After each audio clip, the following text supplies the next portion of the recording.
Here we go. Hi, this is Dave from Sisters Hill Farm. Thought I'd take a minute today and just explain a little bit about the way that we trellis tomatoes and how we deal with growing tomatoes at the farm.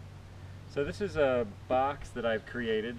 It's a really nice handy thing. What we use for our stakes are these 1/2-inch EMT, which stands for electrical metal tubing, I believe. But they're 1/2-inch conduit that electricians use to pull wires through. And they come in 10-foot lengths, so we cut them to 5-foot lengths, which is a nice size to get started with the tomatoes. And if you come on over a little closer, you can see that the box perfectly fits hundreds and hundreds of these stakes. And then what we've done is sometimes the tomatoes get taller than that 5-foot height would allow. You're going to pound that in the ground about 16 inches or so. So when that happens, we have these extensions that I've made. So we pound these in the ground in between every 2 plants. And then on top of that, you just slide an extension. And then you can slide another extension if you get really high. But the nice thing is when we're going to trellis these, we're not having to try to get the string around a 10-foot stake and having to deal with really tall stakes. So, and also if we have determinate varieties, the determinate varieties don't need much more trellis support than that initial first 40 inches or so that it's out of the ground. So there's a couple of nice things about this. One thing is we built it on a pallet, so what we can do is we can bring it back by the barn, and using a little pallet jack we can put it back in a corner of the barn and store everything nice and neat. And the other thing is that we can put it on the forks of the tractor, as you see here, and we can get as close as possible to the field and not have to be coming in and out of our storage area where we'd store these pieces of conduit. We can just simply bring out all of them at once, and then in the end of the season we can also return them to this at once. Another nice little feature of this thing is if these get bent in the ground, which they often do, what I have over on this side here, if you come around this way, is I put a little custom straightener on it, which is just a piece of square stock that the 1/2-inch EMT fits into. So we take that square stock, you sight down your EMT, see where the apex of the bend is. There's my apex. I'll put my finger there. Slide it in my little straightener till just about where my finger was, and then I'll just pull up a little. Maybe slide a little more, pull up a little right about that spot. And once you're doing a few of them, you get really used to it, but we've straightened that out most of the way. Need to overbend just a little bit more. There we go. And we got a nice straight stake. So it's a really nice way.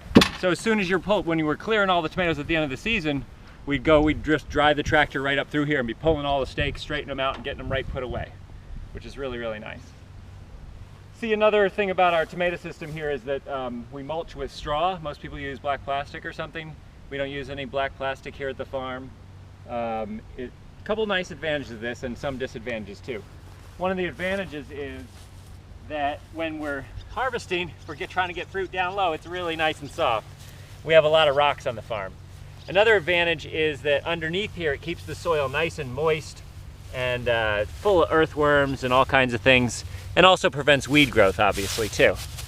Another thing that's great about it is we just had some really hard rain. There's no soil splash up on these leaves, which helps prevent disease. One of the couple downfalls, is it doesn't warm the soil as quickly. So in a cool year, they're going to grow a little slower. And another downside is that it actually does maintain a little bit more moisture, leaf moisture down low on the plant. So there's the potential that you could have, in one sense, you're helping disease in that you're not having soil splash, which is a major form of fungal problems. But then another sense, you're counteracting that by maintaining a little bit longer leaf moisture.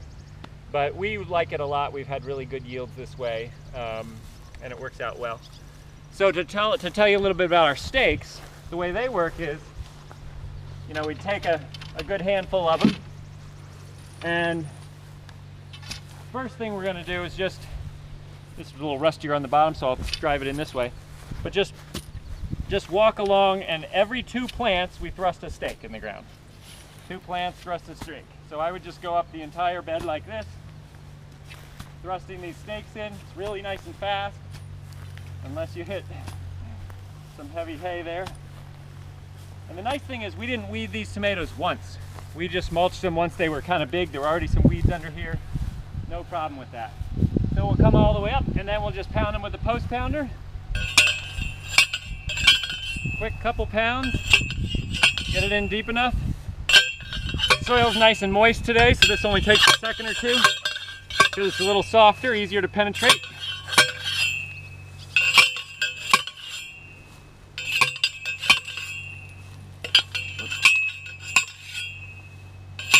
So we go like that, all the way up all the rows. And then we'd use our boxes of string and our custom little sticks here to start trellising it. So I'll quickly show you that too. What I tend to do is I round the end of a stick a little bit and drill a hole through it. Broom handle or something a little thicker than a broom handle works nicely. I'll put another hole up here and I'll fish my twine through that hole, down through this hole, and then I'll tie it off on my stake, and just a double knot, square knot, whatever is good. And then there's a couple of options. If I were doing it one way, I could actually put this stake on my belt loop, which kind of works nicely sometimes, but I tend to like to pull this out all the way down to the other end of the bed. So I'll pretend like I'm doing the whole bed here. So what I'll do then is, what's nice about this is I can use my second hand to maneuver plants if need be, or I can also use my second hand to help kind of get me where I want to go. But the nice thing is the string is running under my fingers here, and there's a little bit of friction. So I can kind of pull it just like I want to pull it, get it exactly to the spot where I want, and then go around. If you want to go around twice, that puts a little bit of an extra wrap on it, puts a little more friction there so you don't have to maintain quite so much tension. But it's that easy. Just go around, side of the plant and around. And then of course, we'd go to the whole other end of the row and we'd come right on back. So we're gonna leave that because we need to get the rest of these stakes out here. But we can come over here and you can see some plants that are a little bit more mature.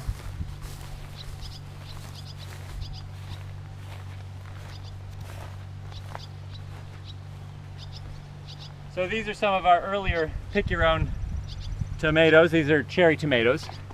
And you can see we've done it a couple times. We're about to do it again today, but we've got a string here. We have another set of strings right down here.